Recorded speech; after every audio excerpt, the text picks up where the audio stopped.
Hi guys, today I wanted to show you a few methods to find vintage sewing patterns.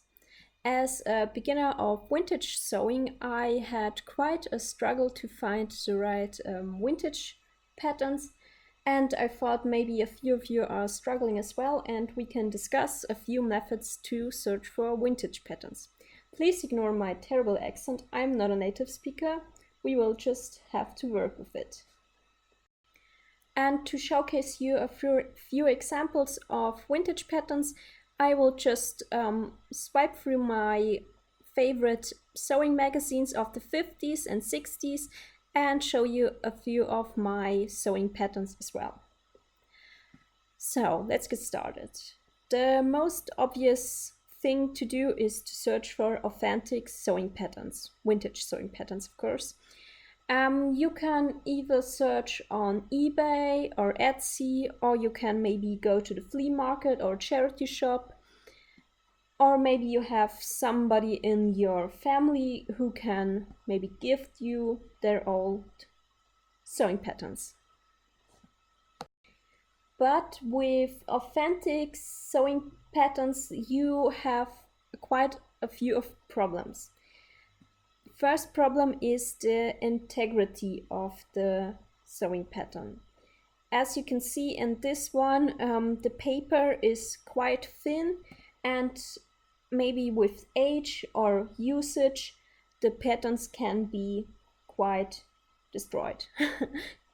And another one is sizing. Sizing was way different back then, and a few sewing patterns can be available only in limited sizes or only one size as well. So if you are, say, a very big or small size, you can have struggled to find authentic sewing patterns at all.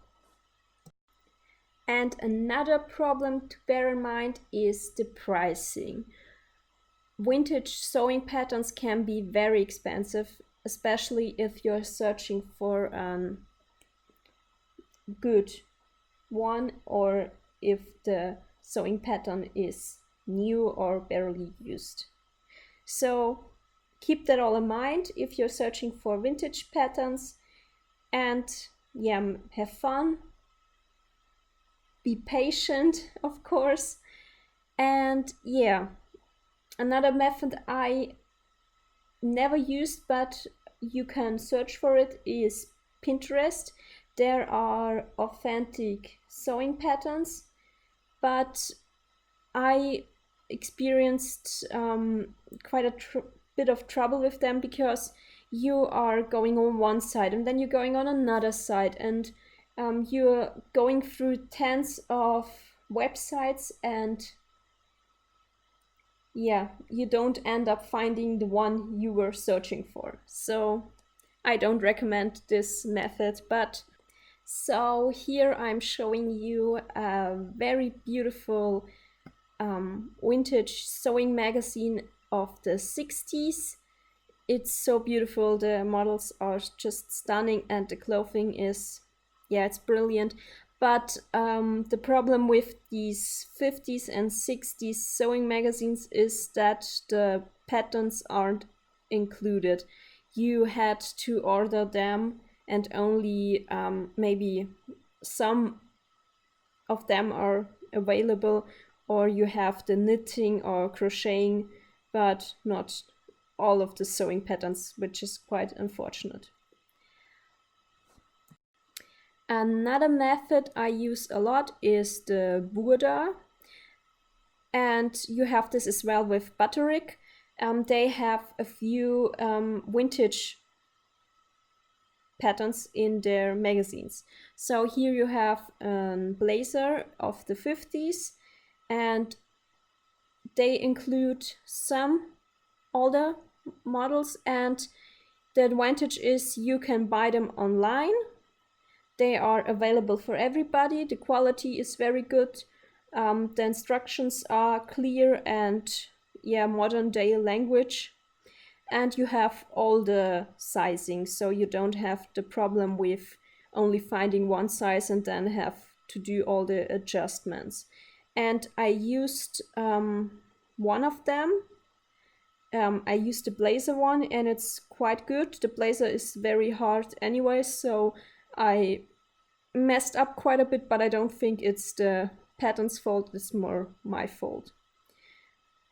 So if you are a fan of Burda or Butterick, you can search for their vintage patterns and you will find them online, I'm sure. Here comes the third method, which is, I will call, inspired by patterns.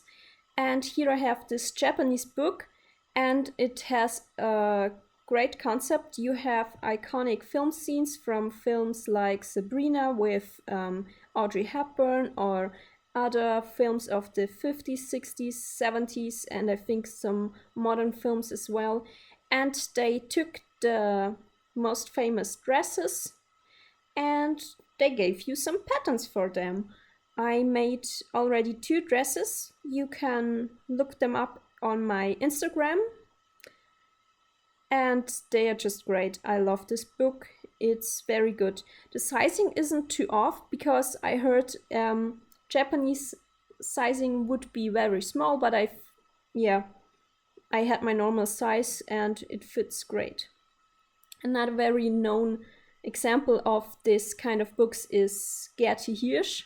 She has I think 4 or 5 books already, but to be honest, I ordered one of them and I didn't get it. I wasn't a fan of her books. I think, yeah, she's a very talented woman and have a lot of great patterns, but the book wasn't just for me. It was a little bit too much rockabilly, and yeah, no offense, but I sent it back. And the last method, which is the hardest, I think, is to just make up your own patterns. Maybe use some old common elements and look for these elements like colors, or look up old colors and inspiration and make up your own patterns. This can be quite hard, of course, I think, but it also can be fun, and maybe you're more talented with pattern making and this will be a great method for you. So I hoped you enjoyed this first English video and you will excuse my terrible accent and my mispronunciation of the words. And maybe you enjoyed and will subscribe to my channel. I would love to have you here next time. Bye!